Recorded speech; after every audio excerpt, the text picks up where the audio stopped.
bocah ini sangat bodoh, tapi hidupnya sangat hoki. Di sekolah, ia lari karena dibully. Tapi, karena larinya terlalu cepat, ia direkrut jadi pemain rugby. Lalu jadi mahasiswa fakultas olahraga. Dengan mudah, ia masuk ke timnas. Saat dewasa, ia ikut perang Vietnam. Dan kebetulan jadi pahlawan nasional. Bahkan, presiden sendiri yang memberinya penghargaan. Saat coba-coba main pingpong, ia menjadi atlet nasional. Bahkan cuma bilang, shit happens saja. Kata-katanya jadi tren. Bekas lap wajahnya jadi motif kaos terlaris di Amerika. Ia berinvestasi di toko buah. Lalu baru tahu kalau itu perusahaan elektronik Apple. Namanya Gum. Karena waktu kecil bungkuk, kakinya dipasangi penyangga. Saat bungkuknya sembuh, giliran kakinya yang bengkok. Ibunya bilang, jangan sampai orang bilang, mereka lebih kuat darimu. Kamu sama seperti mereka. Tapi, Gum berbeda dari orang lain. IQ-nya hanya 75. Menurut peraturan sekolah, minimal IQ-nya harus 80 untuk bisa masuk. Tapi, ibunya mengusahakannya. Gum akhirnya sekolah di bus. Semua anak memusuhinya, dan tidak mau duduk dengannya.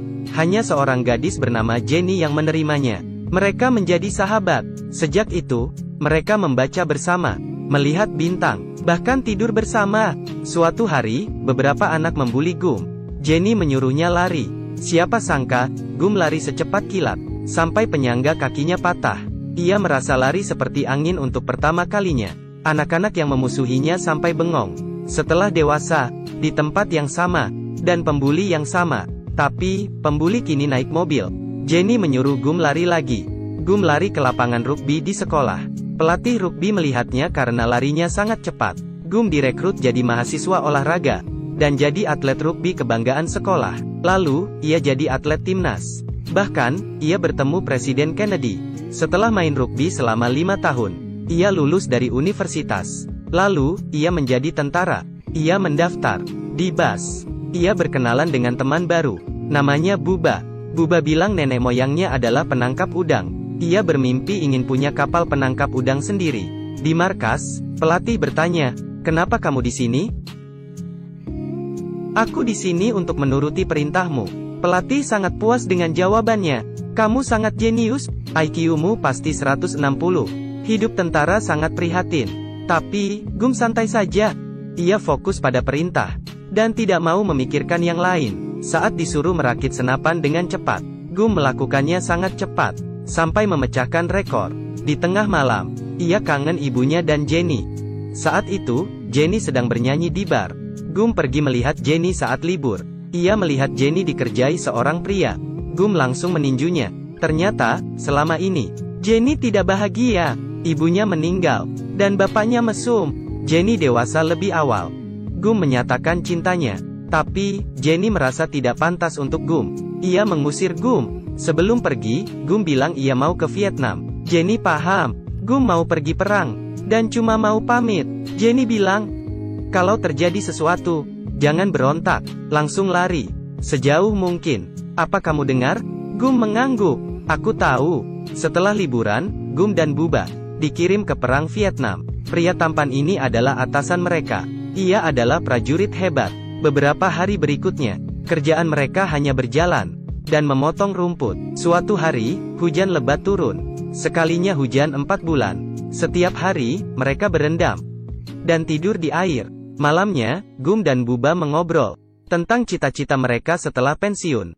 Kalau Gum bosan, Buba mengajaknya menangkap udang bersama dan menjadi kaya bersama. Akhirnya, hujan berhenti. Belum sempat senang, musuh menjatuhkan bom. Ledakannya sangat besar. Mereka tidak sempat merespon. Teman-temannya menyuruh Gum lari. Ia teringat pesan Jenny, lalu lari tunggang langgang. Gum berhasil menghindar, tapi ia sadar Buba tak mengikutinya. Gum balik lagi. Karena aksinya ini, Gum mendapat gelar tentara kehormatan, yang hanya ada 4 di Amerika. Saat mencari Buba, ia juga menyelamatkan temannya. Gum bola-balik, dan menyelamatkan beberapa jiwa, termasuk atasannya dan Buba. Tapi, Buba tewas karena terluka parah. Sebelum mati, Buba bilang, "Aku mau pulang." Gum hanya terluka ringan. Selama di rumah sakit, ia belajar main pingpong. Temannya bilang, "Tidak peduli apapun, tujukan pandanganmu pada bola." Keistimewaan Gum adalah, saat melakukan sesuatu, ia fokus dan tidak memikirkan hal lain. Saat lari ia fokus lari, saat merakit ia merakit, saat main pingpong, ia fokus ke bola. Tekniknya makin jago. Gum menghibur tentara yang terluka dengan permainannya. Akhirnya, ia bertanding mewakili Amerika di Liga Persahabatan melawan Tiongkok. Ia juga mengikuti beragam pertandingan internasional. Sejak itu, Amerika dan Tiongkok resmi menjalin hubungan diplomatik. Gum jadi terkenal. Bahkan, Nixon mengundangnya ke Istana Negara. Gum diinapkan di Hotel Watergate. Malamnya, Gum melihat di kamar seberang ada orang yang terus memakai senter. Gum menelepon resepsionis dan bilang di seberang mati listrik. Tolong dibetulkan dulu. Ternyata, Gum melihat kriminal di skandal Watergate. Gum lalu membeli perahu nelayan, yang ia beri nama, Jenny. Gum menulis surat pada atasannya, dan mengundangnya bergabung. Mereka menjadi nelayan, tapi, mereka hanya menangkap rongsokan, sampah, kaleng, dan sepatu bekas. Seekor udang pun tidak ada. Hingga suatu hari, ada hujan badai. Semua kapal udang di sana rusak. Hanya kapal Gum yang dipenuhi udang tanpa usaha sama sekali. Usaha mereka berkembang, dari satu kapal jadi 12 kapal. Akhirnya, mereka buka perusahaan penangkap udang. Atasannya berterima kasih pada Gum, karena telah menyelamatkannya. Gum mempercayakan perusahaannya pada atasannya, dan pulang menemani ibunya yang sakit, hingga ia meninggal dunia. Atasannya membantunya menginvestasikan uangnya, yang Gum kira adalah perusahaan buah. Ternyata, mereka berinvestasi di Apple. Gum jadi kaya raya. Ia memberi orang tua Buba sebagian sahamnya, lalu menyumbang gereja. Karena ibunya bilang, uang itu yang penting cukup. Sisanya cuma buat pamer. Gum juga memotong rumput di ladang tetangganya secara gratis. Malamnya, ia kangen Jenny. Suatu hari Jenny muncul. Gum tak pernah merasa sebahagia ini. Mereka jalan-jalan dan mengobrol. Gum ingin melamarnya. Meski aku tak pintar, tapi aku tahu apa itu cinta. Tapi, Jenny menolaknya. Jenny diam saja. Tapi, malam ini Jenny masuk ke kamar Gum. Gum, aku juga mencintaimu. Esoknya, Jenny pergi. Ia masih galau. Setelah Jenny pergi, Gum stres. Ia memutuskan untuk lari melepas stres. Ia lari hingga ujung jalan tol, lalu ke pinggir kota. Lalu, ia lari hingga Alabama. Ia mengitari Samudera Pasifik, dari ujung satu ke ujung lain. Setelah lelah ia tidur. Kalau lapar, ia makan. Gum lari selama 3 tahun. Banyak orang yang memperhatikannya. Media mewawancarainya. Bahkan, ia mendapat pengikut. Mereka terinspirasi oleh tekad Gum, yang tidak ada matinya. Seperti membawa harapan. Seorang pengusaha stiker bertanya slogan hidupnya. Tanpa pikir panjang, Gum bilang, "Shit happens." Pengusaha itu mendapat pencerahan. Stikernya laris. Lalu, ada pengusaha kaos yang nyaris bangkrut. Ia minta bantuan Gum. Tiba-tiba, mereka kecipratan lumpur. Karena ada mobil lewat. Gum mengelap wajahnya dengan kaos itu.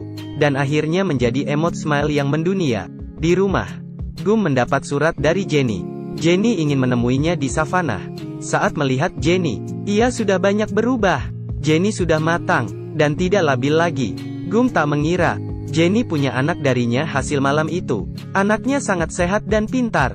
Gum membawanya pulang. Dan akhirnya mereka menikah. Seperti Gum, pikirannya sederhana, hanya terus maju, fokus pada pekerjaan sekarang, dan mencintai sepenuh hati. Sisanya serahkan pada nasib. Percayalah, Tuhan tak akan mengkhianati orang yang berusaha.